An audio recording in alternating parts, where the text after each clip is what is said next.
আমি আপনাদের আন্দোলনকে কুর্নিশ জানাই। আমি নিজে স্টুডেন্ট মুভমেন্ট থেকে উঠে আসা লোক। আমি স্টুডেন্ট মুভমেন্ট আমি নিজেও অনেক সাফার করেছি জীবনে। আমি জানি আমার পোস্টটা বড় কথা নয়, মানুষের পোস্টটাই বড় কথা। আমি আপনাদের কাছে বলতে এসেছি, কাল সারা রাত ঝড় জল হয়েছে। আপনারা যখন কষ্ট পেয়েছেন, আমিও সারা রাত ঘুমোতে পারিনি। আমারও কষ্ট হয়েছে। এই ঝড় জলের মধ্যে আপনারা যেভাবে বসে আছেন, আমার মানসিকভাবে কষ্ট হচ্ছে। আপনারা আজকে 33 দিন 34 দিন, আমিও কিন্তু রাতের পর রাত ঘুমাইনি। কারণ আপনারা যখন রাস্তায় থাকেন, আপনাদের জন্য আমাকেও কিন্তু পাহারাদার হিসেবে জেগে থাকতে হয়। আমি আপনাদের কাছে যেটা বলতে এসেছি, এত ঝড় বৃষ্টির মধ্যে, প্রাকৃতিক দুর্যোগের মধ্যে আপনারা অনেক কষ্ট পেয়েছেন। আর কষ্ট না করে যদি আপনারা কাজে ফিরতে চান, আমি আপনাদের প্রতিশ্রুতি দিচ্ছি, আপনাদের ডিমান্ডগুলো আমি কথা বলে সহানুভূতির সাথে আমি স্টাডি করব। আমি অফিসারদের সাথে কথা বলবো। আমি একা সরকার চালাই না, আমার সাথে একটা chief secretary, home secretary, DG police সবাই আছেন। আমি আপনাদের বলতে চাই, আপনাদের ডিমান্ডগুলো আমি ভাববো, আমি চিন্তা করব। যদি কেউ দোষী হয়, তিনি নিশ্চয়ই শাস্তি পাবেন। এবং আমি চাই তিলোত্তমার বিচার হোক। আমি সিবিআইকে অনুরোধ করব, যত তাড়াতাড়ি বিচার হোক। এমনকি 3 মাসের মধ্যে তারা যেন ফাঁসির অর্ডার দেয়। আমি একটা সিবিআইকে অনুরোধ করব আপনাদের প্ল্যাটফর্মে বসে। আর আপনাদের কাছে আবেদন জানাবো, আমাকে একটু সময় দিন। আমি ব্যাপারগুলো নিয়ে আমি চিন্তা ভাবনা করব।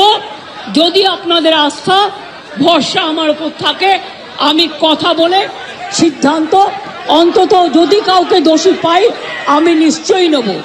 আমি আপনাদের এটুকু বলবার জন্য এসেছিলাম। আমি আশা করি আপনারা এত কষ্টের মধ্যে বৃষ্টিতে ভিজছেন এবং আপনাদেরও পরিবার চিন্তায় আছে। এবং আমি মনে করি অনেক মানুষও মারা যাচ্ছেন। আপনারা প্লিজ দয়া করে, আপনারা আমাদেরই ঘরের ভাই বোন, আপনারা কাজে যোগদান করুন। এবং আমি বলতে পারি, আপনাদের প্রতি আমি কোনো অবিচার করব না।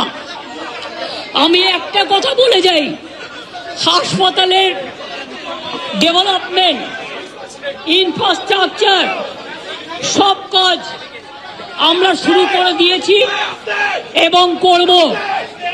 আমি সব হসপিটালের রোগী কল্যাণ সমিতিতে আমি প্রত্যেকটা একদম রাজ্য থেকে শুরু করে সব মেডিকেল কলেজ এবং মাল্টি সুপার হসপিটাল, যত রোগী কল্যাণ সমিতি আছে, আমি প্রিন্সিপালদের চেয়ারম্যান করব। এবং তাতে জুনিয়র ডাক্তারও মেম্বার থাকবে, সিনিয়র ডাক্তারও থাকবে, নার্সও থাকবে, একজন পাবলিক রিপ্রেজেন্টেটিভ থাকবে এবং পুলিশ থাকবে। এই সিদ্ধান্ত আমি নিয়েছি। আপনাদের আরজিকর মেডিকেল কলেজেরও আমি রোগী কল্যাণ সমিতি ভেঙে দিলাম এবং সব মেডিকেল কলেজের আমি রোগী কল্যাণ সমিতি ভেঙে দিলাম। আমি নতুন করে এটা তৈরি করব। এবং আপনাদের আমি বলতে পারি, বাদবাকি আপনাদের যা ডিমান্ড আছে আপনারা আমাকে বলেছেন। যদি সত্যি কেউ দোষী হয়, দোষীরা শাস্তি পাবে। দোষীরা কেউ আমার বন্ধু নয়, দোষীরা কেউ আমার শত্রুও নয়। আর আপনারা যারা ভাবছেন কেউ আমার বন্ধু, আমি তাদের চিনি না, আমি তাদের জানি না এবং আমাদের সাথে কোনো সম্পর্কও নেই। তারা এসছেন প্রসেসের মাধ্যমে।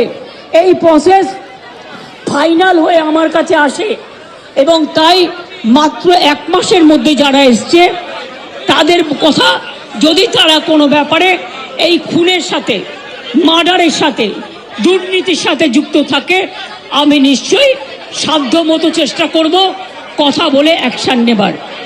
আমি আবার আপনাদের কাছে বিনীত অনুরোধ করব যে আপনারা নিজেদের মধ্যে কথা বলুন, কথা বলে সিদ্ধান্ত নিন এবং আপনারা কাজে ফিরুন। আপনারা আমার ভাই বোন, এটুকু জেনে রাখবেন, আপনাদের জন্য সিম্প্যাথি, আমি কোনো অ্যাকশন নেব না। আমি ইউপি পুলিশ নই। ওরা এসমা জারি করেছিল, ওরা 6 মাস মনে রাখবেন স্ট্রাইক র্যালি বন্ধ করে দিয়েছিল। আমি এসব করব না। আপনারা নিশ্চিন্ত থাকুন, কোনো ডাক্তারের বিরুদ্ধে, কোনো কারো বিরুদ্ধে কোনো অ্যাকশন নেবার আমি বিরুদ্ধে। আমি জানি আপনারা অনেক কাজ করেন, মহৎ কাজ করেন। আপনাদের ছাড়া সিনিয়ররা, যেটা কিডনি ডিপার্টমেন্টে মারা গেছে, ক্যাথলেবও চেঞ্জ করতে পারে না, ক্যাথিটাল চেঞ্জ করতে পারে না। সেই জন্য আপনাদের আমাদের প্রয়োজন। আমি আপনাদের বলবো, আপনারা ভেবে চিন্তে সিদ্ধান্ত নিন। আর যদি আপনারা আমাকে বিশ্বাস করেন, আমি যখন আপনাদের ধর্ণা মঞ্চে আসতে পেরেছি আপনাদের একজন সহযোদ্ধা হিসেবে, তখন মনে রাখবেন যে আমি আপনাদের, যদি আপনারা বিশ্বাস ভরসা রাখেন, বাদ বাকিটাও মনে রাখবেন। আমি আস্তে আস্তে করে, একদিনে তো সব হয় না, করতেও সময় লাগে, আমাকে একটু সময় দিন। আমি নিশ্চয়ই সাধ্যমতো চেষ্টা করব। আমি দুর্নীতির কোনো একটা টেন্ডার কেস আজ পর্যন্ত আমার কাছে আসেনি। কোন রোগী কল্যাণ সমিতি কি কাজ করে এটা আমি জানি না, এগুলো আমার আন্ডারে আসে না। তাও বলি, যদি আপনাদের কোনো কমপ্লেন থাকে, কমপ্লেনের ভিত্তিতে নিশ্চয়ই আমরা তদন্ত করব। এমনিতে বিনা কারণে কাউকে সাজা দেওয়া যায় না। তদন্তে যদি প্রমাণিত হয় আমি নিশ্চয়ই সাজা দেব। আর একটা কথা, সুপ্রিম কোর্টে কেস চলছে, মনে রাখবেন 17 তারিখেও ডেট আছে। আমি চাই না আপনাদের কোনো ক্ষতি হোক। আপনাদের দিদি হিসেবে আপনাদের কাছে আমি অনুরোধ করতে এসেছি। আমি মুখ্যমন্ত্রী নই, আমি মুখ্যমন্ত্রী হিসেবে বলতে আসিনি, আমি আপনাদের দিদি হিসেবে বলতে এসেছি। যাতে আপনারা না ভাবেন, হ্যাঁ আমি চিফ মিনিস্টার আছি,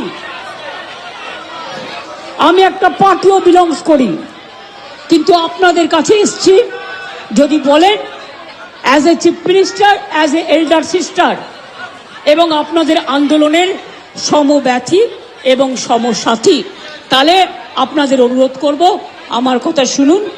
আগেও আপনাদের সমস্যা আমি সমাধান করেছি এবং আবার আমি করবার চেষ্টা করব। আমাকে এটুকু সময় দিন। ভালো থাকুন, সুস্থ থাকুন। আর একটা কথা বলবো, যে যা খাবার দিচ্ছে সব খাবারটা খাবেন না। হ্যাঁ, নিশ্চয়ই জাস্টিস হবে। সিবিআই এর কাছে যান, বলুন তিলোত্তমা কেসে জাস্টিস হোক। আমি আপনাদের কাছে আবেদন ছাড়া আর তো কিছু করতে পারি না, আমি আপনাদের জোর করতে পারি না। আমি আপনাদের কাছে আবেদন করে গেলাম, যদি আপনারা মনে করেন আপনাদের ধর্ণা মঞ্চে আসার ফলেও, আমি 26 দিন অনশন করেছিলাম, মনে রাখবেন সিপিএম গভর্নমেন্ট ছিল পাওয়ারে, একদিনের জন্য কেউ আমাকে কথা বলতে আসেননি। কিন্তু তা সত্ত্বেও আমি এসেছি, তার কারণ আমি মনে করি আপনাদের কাছে আসা মানে এটা নিজেকে ছোট করা নয়, এটা নিজেকে বড় করা। তাই আপনাদের আবার আবেদন করব, আপনারা বসুন, আপনারা আলোচনা করুন, করে সিদ্ধান্ত নিন। আমার এটা লাস্ট চেষ্টা আপনাদের জন্য করে গেলাম। বাদ বাকিরা যদি আমার উপর ছেড়ে দেন, আপনারা জাস্টিস পাবেন, আপনারা ইনজাস্টিস হবে না, এটুকু আমি বলতে পারি। অনেক ধন্যবাদ, নমস্কার, এবং আপনাদের সকলকে অনেক অনেক ধন্যবাদ জানাই।